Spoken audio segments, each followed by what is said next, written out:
Hola, muy buen día a todos. Canal Sin embargo, en mi videocolumna semanal Ángulos del Fraude, en la que voy a abordar el día de hoy el tema de dilemas éticos, ¿no?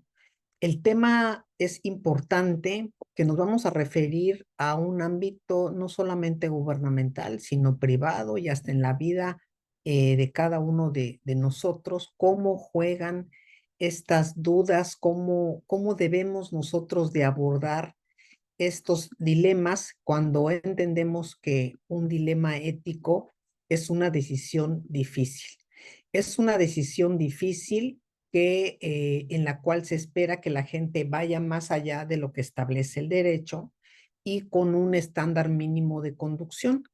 Ahora bien, si estamos hablando de que un dilema ético es una elección incómoda relacionada con un principio moral nuestro, significa que implica cuestiones diversas que nos atañen para tomar una decisión reflexiva inherente a los valores que vivimos, inherente a lo que nosotros somos y actuamos. Y esto si lo aplicamos en una organización, tendríamos que entender que la ética abarca distintas áreas, no solamente la área individual o el área organizacional. Hablamos de que la corrupción impera en muchas organizaciones, que afecta a las empresas, que no en todas existen los canales o sistemas de denuncias o la persona con quien nosotros consideramos que podemos encauzar un dilema ético, que significa platicarlo y prever con esta persona cuál sería el mejor consejo.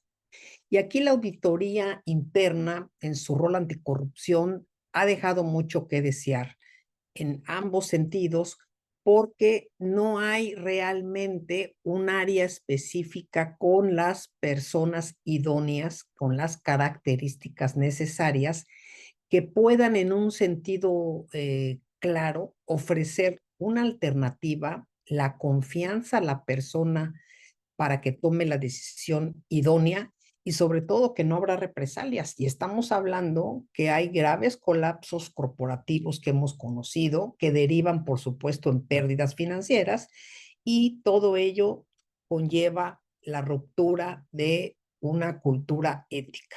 O en su caso, que fue una cultura débil o inexistente y estas prácticas corporativas son las que permiten esos espacios donde las personas entran y encuentran la oportunidad de cometer hechos delictivos. Ahora bien, cuando estamos hablando nosotros de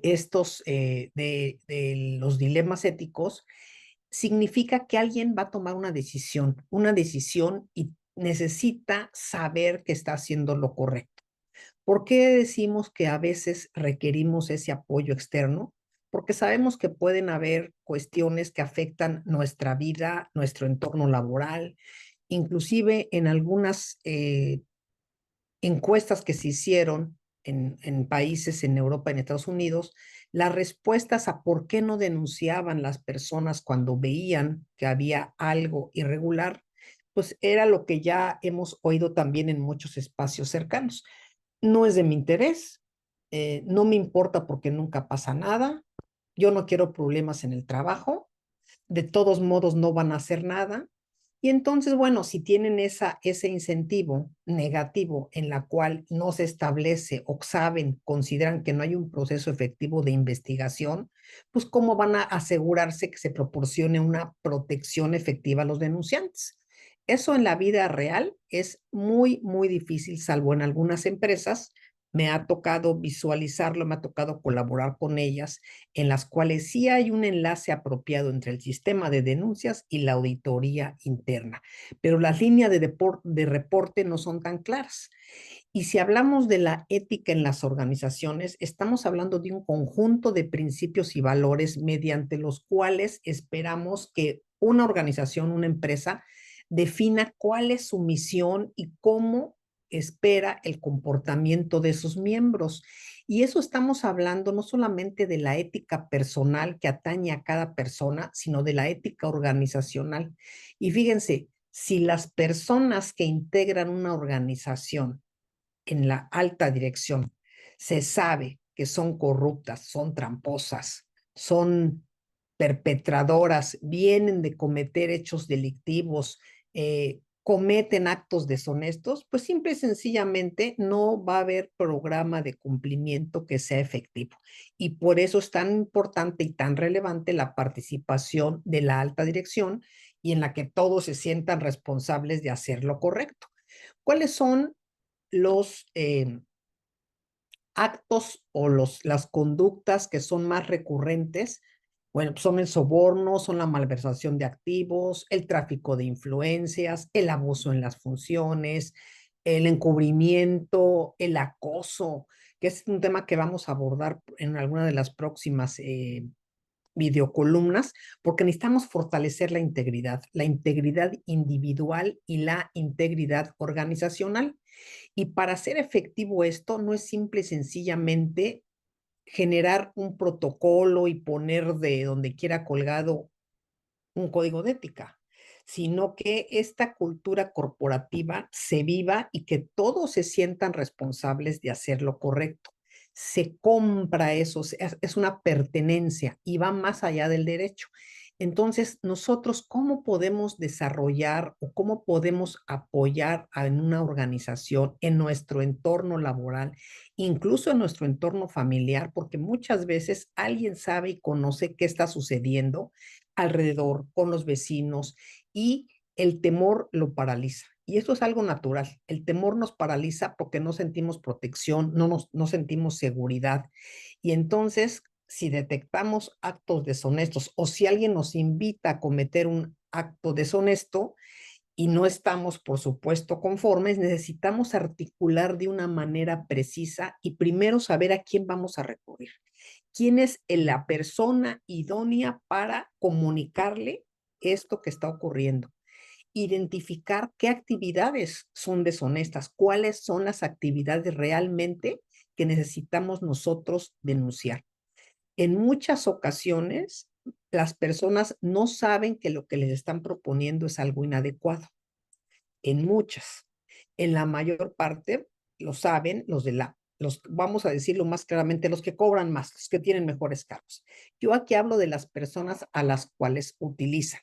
Y aquí es tan importante el compromiso del alto nivel, estar permanentemente cuidando la debida diligencia, la comunicación, dar un seguimiento certero, comunicar adecuadamente cuáles son las conductas que se consideran inaceptables o deshonestas en una organización.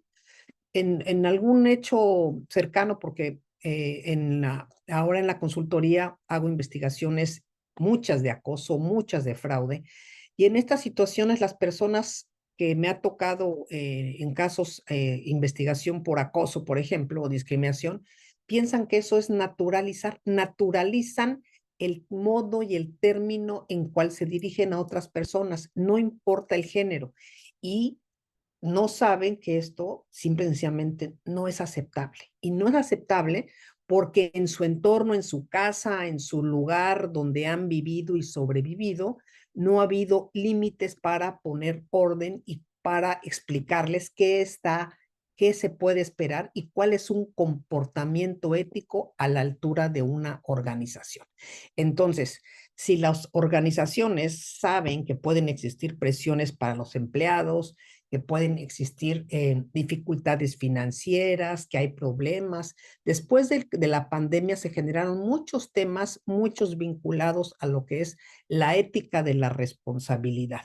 Y entonces, para poder lograr que alguien que vive un dilema ético sienta que hay una política de puertas abiertas, y que puede hablar libremente de sus presiones, pues lo primero que necesitamos es darles confianza, darles seguridad, que sepan que la corrupción no se va a tolerar.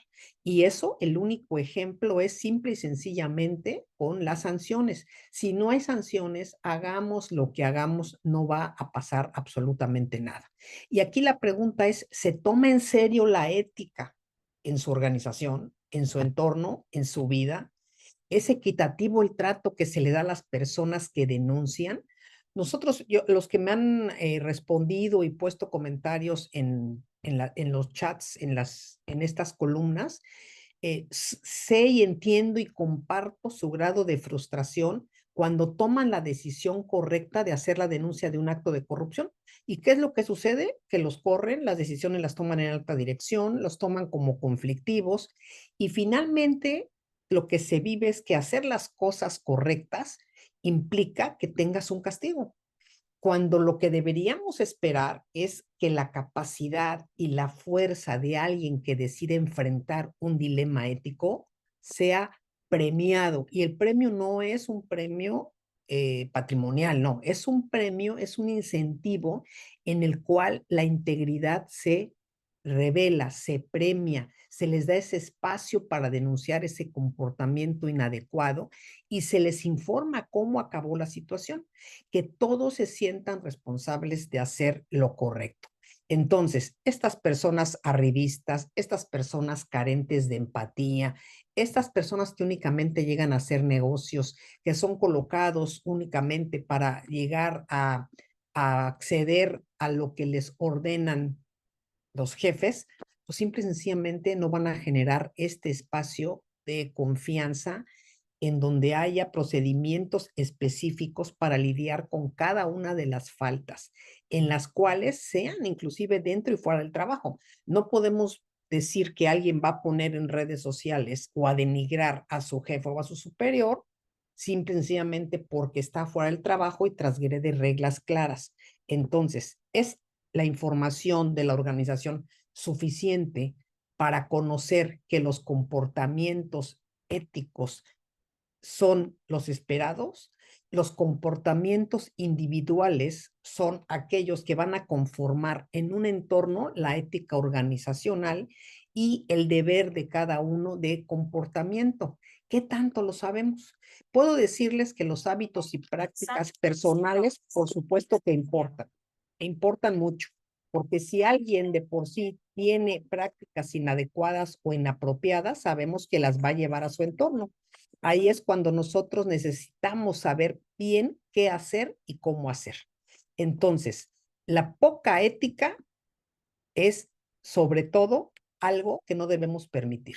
Compliance, el cumplimiento es lo que tenemos que esperar y eso lo hacemos nosotros solos, es un acto en la soledad y es un acto que debe estar no solamente, ya no voy a decir premiado, darle seguimiento. La gente espera que se vaya más allá cuando ellos toman esa decisión, porque tomar decisiones es bien difícil en la vida para muchas personas. Digo, para todos en la mayor parte, pero no podemos nosotros entender a otra persona si no tenemos esa empatía y dejamos de menospreciar lo que tiene que ver con la fuerza que le permite a alguien realizar un trabajo adecuado y generar mediante la denuncia de un acto irregular, darle pauta a una investigación que nos puede llevar a conocer otra situación más allá de lo que parece. Entonces, sí, los invito a todos, simple y sencillamente, a hacer siempre lo correcto, a no ponerse en riesgo, por supuesto, y a que las personas, imagínense, todos aquellos que han dado o han tenido represalias con quienes tienen ese valor, ¿creen que alguien más va a confiar en ustedes? Porque todo se sabe. Muchas gracias, buen domingo y nos vemos en la siguiente videocolumna. No se olviden de dar like, por favor. Descansen. Gracias.